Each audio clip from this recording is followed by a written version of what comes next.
Linda Sällström is Finland's most successful goal scorer in the history of a national team, both men and women.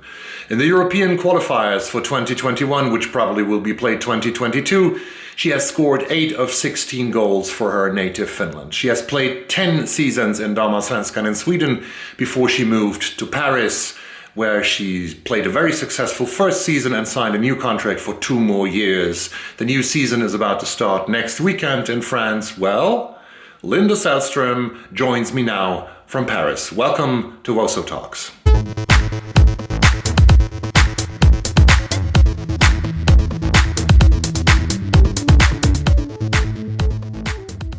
Well, Linda Sällström is here. I'm very happy to talk to you because we have known each other for 14 years now. I think 13 or 14 years. It's amazing. Is it that long already? Wow, I'm incredible. old. Because I remember you when I first met you, that was in Stockholm at Kristineberg's IP, as it is called in Swedish. And you had just come from Finland and were a very young girl. You're still a very young person. How come that you played football?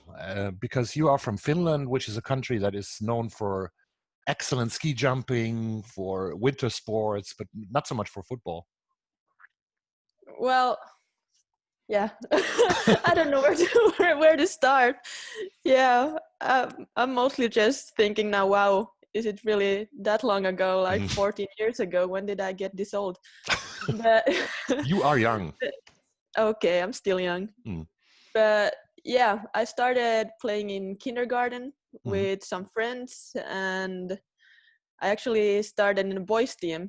My best friend, he was a boy, and his dad was coaching his team, and they asked me, hey, do you want to join us? And so I did, and played, I think, 2 years with the boys, and after that I started playing with a girls team, and yeah, just kept going. And I did other sports as well during. And you did this, what is it called, javelin jumping, isn't it? A pole vault, yeah. Pole vault, yeah. Yeah. But that's individual, and now you became a team player. Is that something in your character? Would you say that you're more a team player than an individual athlete? I mean, kind of both.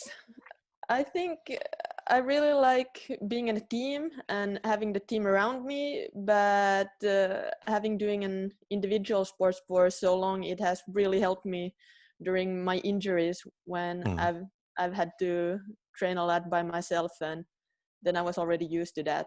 So that was a big advantage. Then obviously you are a great talent. You were a great talent when you came to Sweden in when was that? 2008 or 7? 2008. Yeah. And how was that? You were so young, and I remember that you told me that you came directly from your parents' home and moved abroad.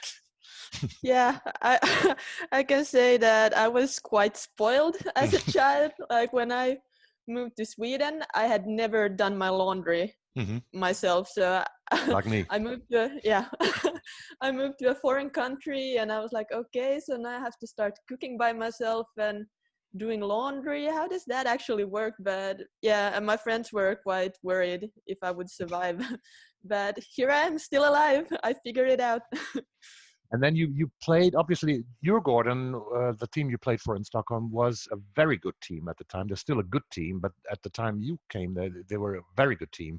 They had 2 world champions, like Nadine Angerer as a goalkeeper, Ariane Hingst, 2 German world champions with Victoria Svensson, one of the greatest stars in the history of Swedish women's football, was there. How was that for you as such a young person to meet those players and to work with them on a daily basis? That must have been surreal in the beginning, at least. Yeah, it was amazing. I learned so much from them, but in the beginning it was very difficult for me. I came from Finland. The league there is not at all as competitive as the league in Sweden, and I didn't even come from a top team in Finland. So the level in my new team in Sweden was so much higher than I was used to. So it was very hard mentally in the beginning to feel like I was so much worse than everybody else, and maybe I felt like I was in the wrong place. But I learned a lot, and the more experienced players, they really helped me, and they were really great, and I learned, and then I kept up. So they were really nice to you. And then after I think 2 or 3 or 4 seasons in Stockholm, you moved a little south to the little or smaller town of Linköping, which had a very good team at the time, and you wore the blue shirts of LFC. But that was also a very difficult time, because then, not directly, but second year or third year, the injuries came that are a Yeah, very third important, year, a very yeah. important part of your career. Yeah, most of my time in Linköping, I was injured. I had 3 ACL injuries in 3 years. So It's like a hat trick. I mean, yeah, 1 really year. fun. Yeah. And So I I didn't play a lot of football for a very long time, and I had some like very good teammates at the time. Like at the time, there Pernille Harder was there, Magdalena Yes. Eriksson, Claudia Neto, all of these like big stars. They were playing in Linköping at the same time, but I was mostly just rehabbing, so I didn't really get to play so much with them. But it's fun to see where they are right now. Yeah, and you are embarrassed right now. That's also very, and we come to other success stories with you as well. But you, how did you cope with those 3 years? Because they must have been so hard. I mean, everybody who knows you a little bit knows that you're a very joyful person. You always smile and you always have very good positive thoughts. But that must have been so hard, 3 years to overcome this situation, to come back, and then again another injury, you came back again, and another injury, and you came back again, which shows that you have very, very strong character. I mean, the first time was the first time, so everything was new, and I learned a lot. And I think that one ACL injury maybe actually gives you more than it takes, and you learn a lot. And then the second one came so close to the first one that I was just going through the motions, and I knew what was ahead of me, and the rehab was going very well, and I was back already after 6 months, and I had so much motivation, because I actually thought that I might make it to the Euros 2013 in Sweden.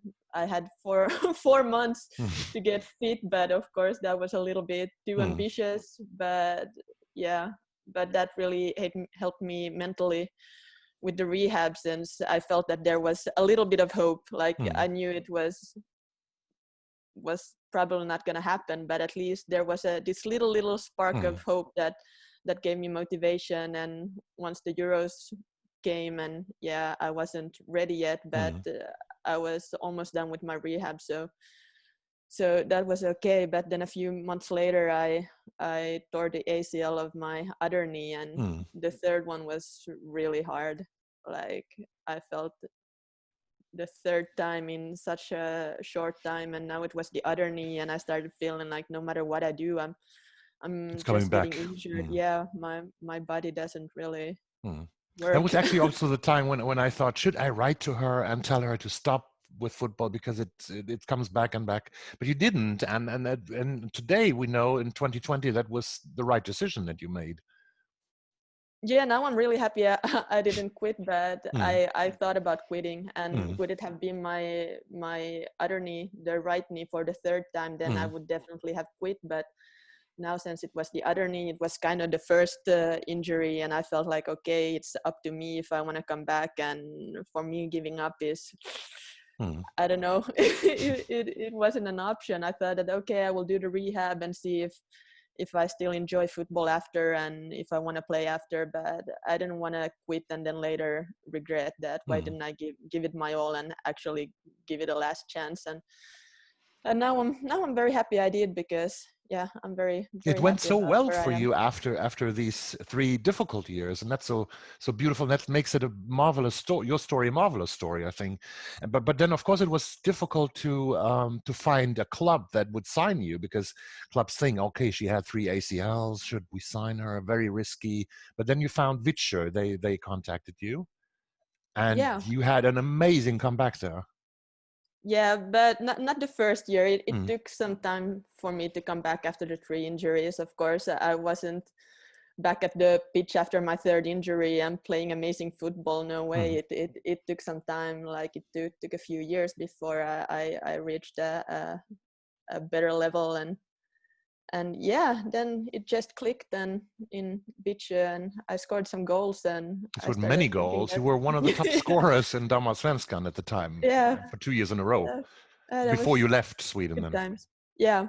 So yeah, those were some good times. And I started performing well in the national team as well, and then I was really happy with my decision that I didn't quit. The coach in Vittsjö, Thomas Mortensson, he seems to be a very special guy. I read stories about him now that, I don't know if you know the stories, you probably know them. Shannon Lynn, the goalkeeper in Vittsjö, she said in an interview recently that she really loves Thomas Mortensson. And he read that interview and he was very touched by this. And he said, well, I love her too. He seems to be very special in building up relationships with the players and giving them self-confidence and support and everything. Yeah, he is an amazing person, and it's very hard to describe him. Like he's one of a kind and very special in so many ways that you have to experience him. You can't really explain him, but yeah, he's one of a kind. Vittsjö is also a very special place because it's such a small, it's almost a village, but it's a team that plays Damallsvenskan, the highest tier in Swedish football, for many years now, and it's pretty successful. They had a very difficult period now in the beginning of the season, but now they are recovering and moving up in the standings. How was that to live in such a small environment? Well, the community is so into football and so supportive. Like Vittsjö has the most amazing fans. Like I haven't experienced that anywhere before, and it's really the whole village is backing the team. And if somebody needs help, the supporters are always there to help out. If somebody needs a ride somewhere or somebody's bike is broken, they will fix it, like with anything. And it's not just when the team plays well, they show up and support, but it's actually in the times that the team is struggling when they come together and think that, okay, what can we do to help the girls now, and how can we make the team perform better. And like it's so genuine, the support, and yeah, I just felt so welcome there the whole time. That's also the point in Vittsjö where you started your Instagram account. I saw it yesterday. I went through all the 164 pictures that you have uploaded to find some stories there. And the very first picture, I don't know if you remember that, but the very first picture you posted was the 25th year celebration of Lisa Klinger, a teammate, in a pub. You were all sitting together there. But there's also one more interesting picture that you uploaded on Insta, and that was how someone mows the lawn on Vittsjö on the football pitch with horses drawing the lawnmowers. Yeah, that was that was interesting. Like I heard that it was because the lawnmower was broken and they had to fix the fix the pitch before the game. So they called in this guy with a horse, and yeah. That's so great. Do you think funny. that teams, someone wrote in Sweden, and I didn't agree with him, that teams like Vittsjö with small villages, only women's football, don't have a future in elite football in Europe? I don't agree with him. I think that places like Vittsjö still have their role. Yeah, and I think not winning titles, not winning Champions League, obviously. Probably not. No, yeah, but I think it's important not only for the team, but also for the community, that they have something that they share together and a passion. And the team is it's like a hobby for most of the people in the community and the village, that they come together and support the team. And I think that gives a lot to many people, and I think it's important that we still have those clubs, and not just the very, very big clubs that there are out in Europe, but also the smaller clubs where the team can be very close to its supporters. At the same time, in southern Sweden, you also studied as a for becoming a physician? Is that still an option for you? Is it still a goal after football? Definitely. Yeah, definitely. I'm planning on going back to school once I'm done here in France. But yeah, my goal is definitely to be a doctor after my And how football does that career. come? Is that in the family, or is that just something that? No, I was always interested in how the human body works, and during my third ACL injury, I started thinking that okay, I'm gonna need a plan B because this football thing is not really working out for me right now, and that's also a reason why I kept playing, because I really didn't have anything else to do. I was just the football player, Linda Sällström, and when that was taken away, I didn't have anything else. So I decided that I have to find something else also. So then I started studying, and I got accepted into med school in Lund University, and now I still have my spot there waiting for me when I come back from. You can return. From France. Yeah, I can return. Yeah. That's great. So that's great. People who know you describe you as a very smart person. I have to say that, because we have a common friend who always says that Linda is such an intelligent woman. She's incredibly smart, and she knows so many languages. I paid her to say that. Okay, now we know that.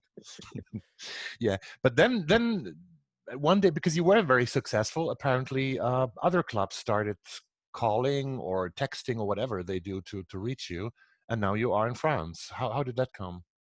Well, I kind of had a 30-year crisis. I was going to turn 30, and then I started panicking that, oh my God, what did I do with my life? Because all my friends in Finland, they were all having children and getting promoted and like all the other life. And I was thinking, what did I do since high school? Like, nothing. I just played football. I started thinking that I haven't accomplished anything in my life and I have nothing and blah blah blah, and now I feel that it's ridiculous.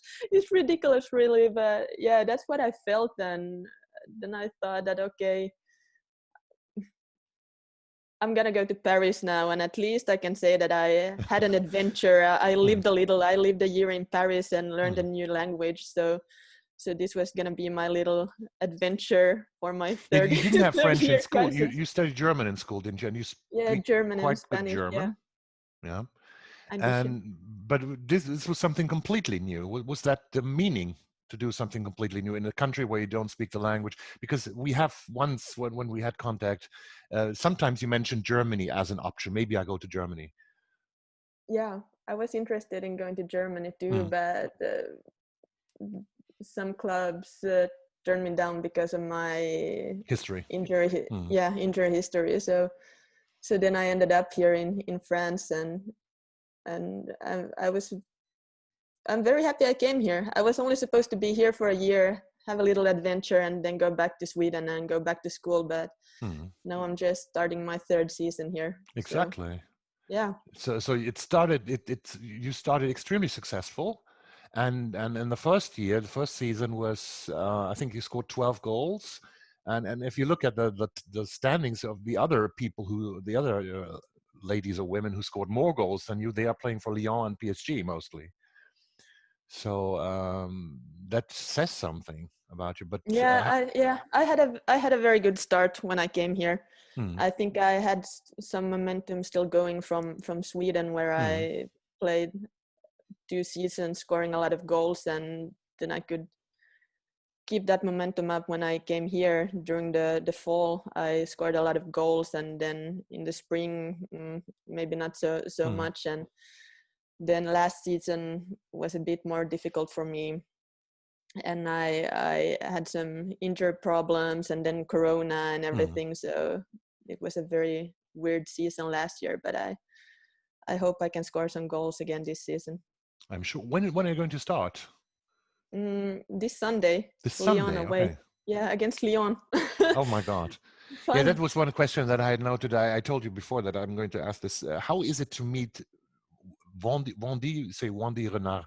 She's such an incredible athlete and so strong and so tall. 187. Yeah, and Yeah, and it's not just how good she is defensively, but Mm. she is also very important in the offense with Mm. opening the game and everything. Like she is an amazing player, and I can't really say that I particularly enjoy playing against her.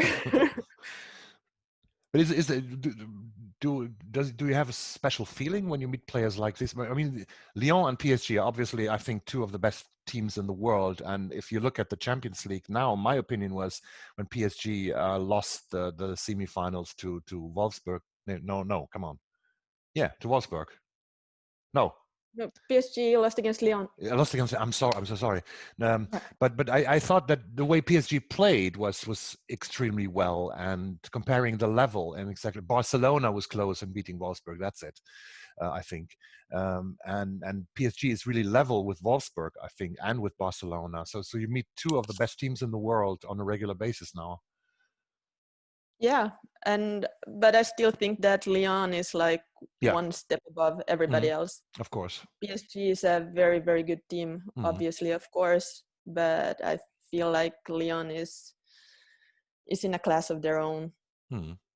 And yeah, of course, when you play against Lyon, you have nothing to lose. Like nobody expects you to do anything against them, and if you're lucky and you have a good day and they happen to have a very bad day, Oh, then maybe you can get a point. yeah. After 10 years, 10 seasons in Sweden, how, if you compare the football in Sweden and France, where the difference is? I think maybe in Sweden it was more direct and maybe a bit more like running. Mm. And here maybe it's a little bit more technical football, Mm. and teams like to play a lot through the middle Mm. and play the ball on the ground and play short passes, whereas in Sweden many teams easily Yes, want that's to right. play the long ball. But that certainly develops you as a player as well. Still, you're still Yeah, yeah, developing and still learning, and yeah. I'm definitely not in my comfort zone here because they mm. want me also to play a lot wrong turn than in tight spaces, and those are definitely not my strengths, but something I've had to develop since I came here, and I think I became more versatile.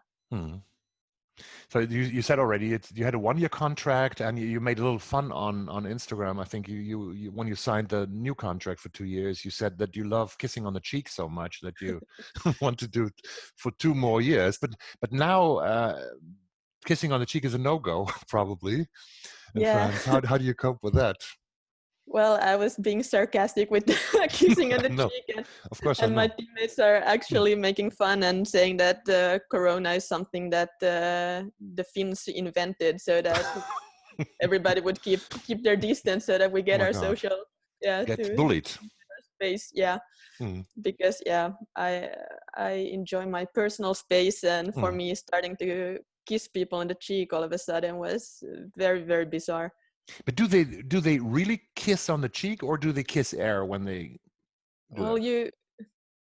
you kiss the air, but you have to Okay. touch the Yeah, cheek. of course. Yeah, Yeah, yeah. that's right. Okay, that was a little technical question, but to the national team also, you are the most since because you scored so many goals during the European qualifiers against Albania and Cyprus and Portugal.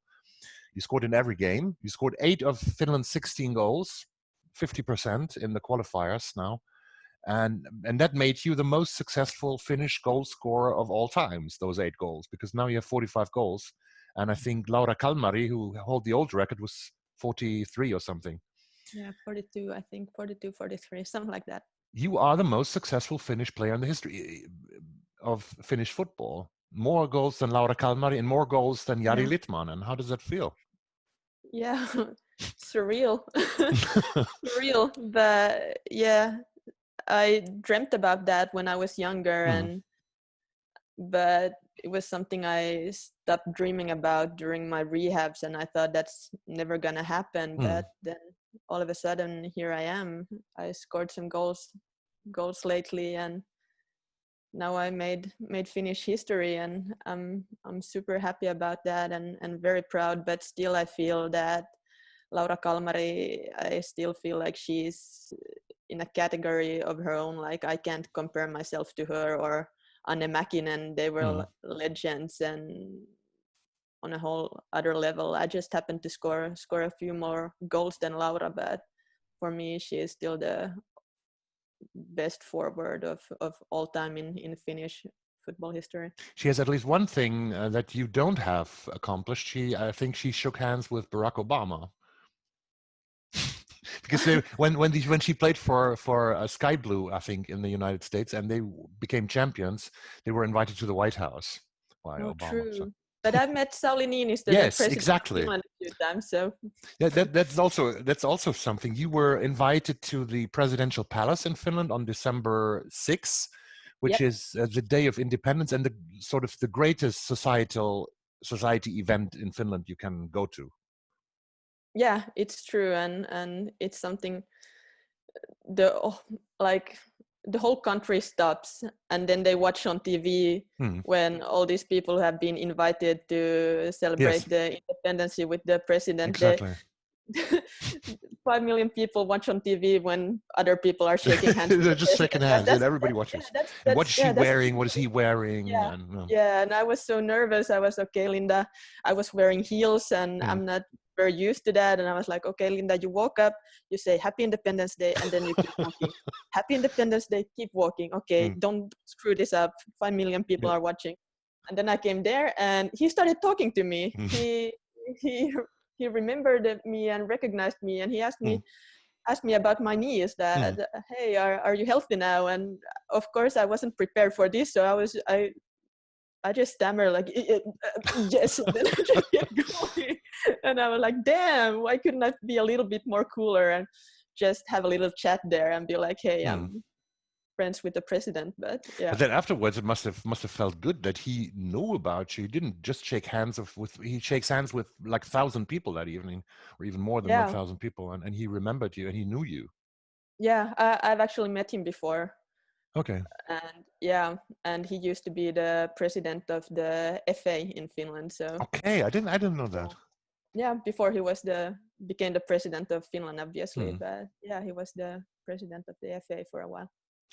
Over all the years you have been in women's football, and that's quite a lot now, in Sweden and in France. How does things have changed for you, for all of you?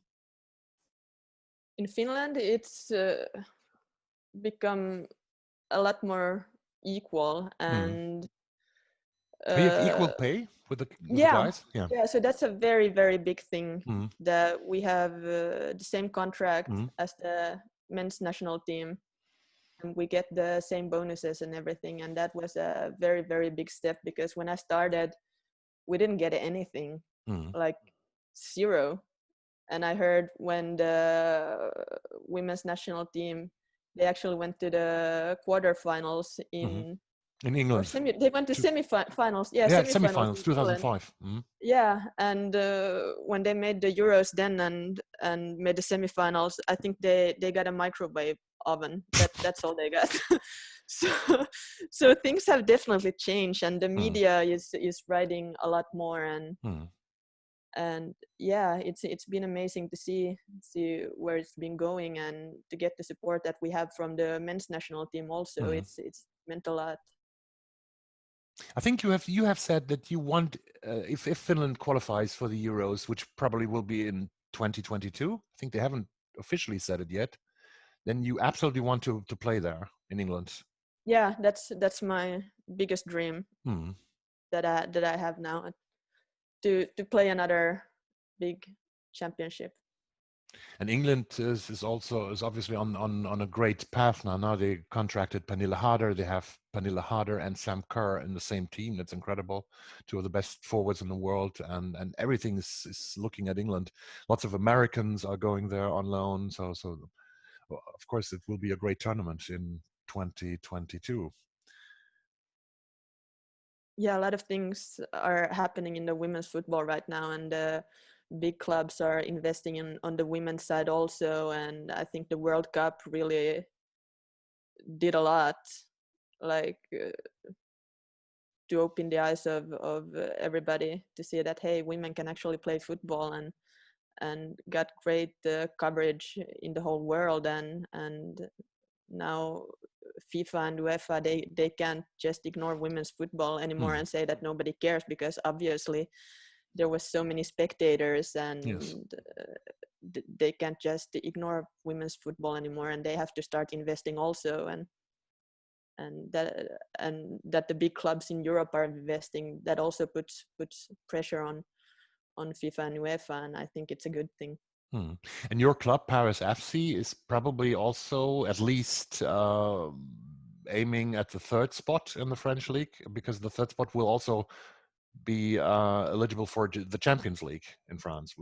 Yeah, exactly. It's definitely a goal, but the competition is very tough right It's now. hot, yeah. Like With Montpellier and Bordeaux. Bordeaux. There are very good teams also. So it's very tough competition for the 3 Champions League spots.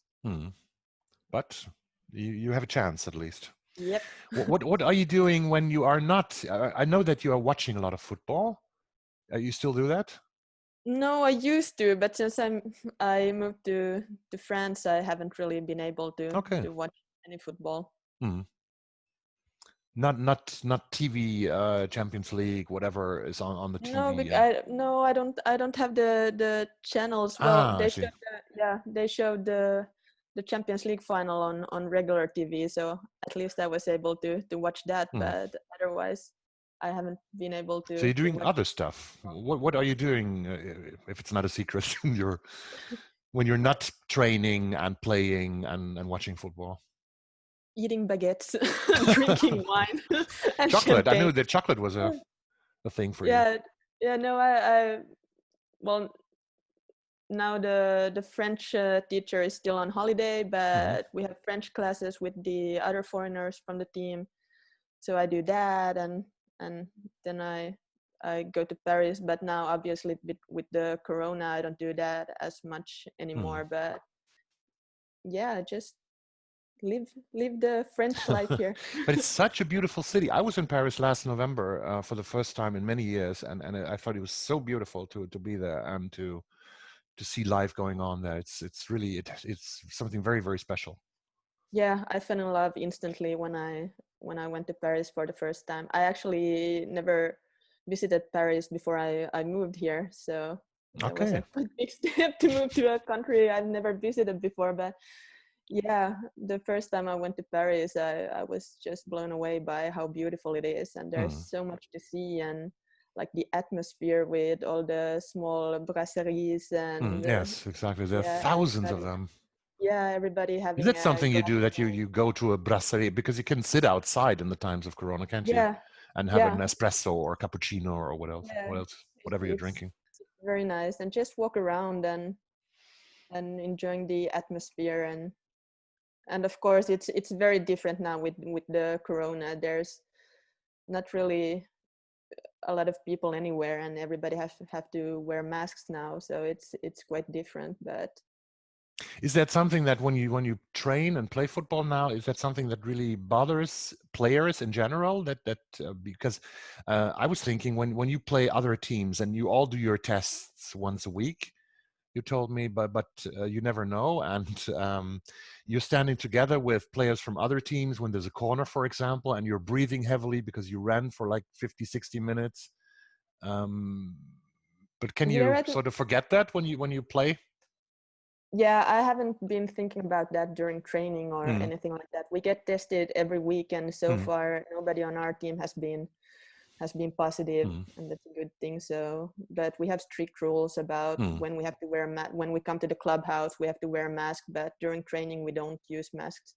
So that's good. But in between trainings, I'm mostly just at home, and I don't really have contact with other people, so I'm quite isolated and living in my own bubble right now, and only hanging out with people from the team who are tested regularly also. But I think as far as now, as some leagues have started playing, Germany is going to start as well on Saturday, Sunday. England is going to start, and some leagues are already playing. I think we have just a few cases. That sounds pretty positive in football, at least. There weren't so many cases, so we hope for the best. we hope for the best. Well, thank you very much for talking to me, Linda. It was a pleasure to talk to you again. We have done that for 14 years now. That's really incredible. And it also shows how old I got over the years. I had hair when we met for the first time, I remember. I think you still look the same. But you haven't changed. Thank you very much. Thank you.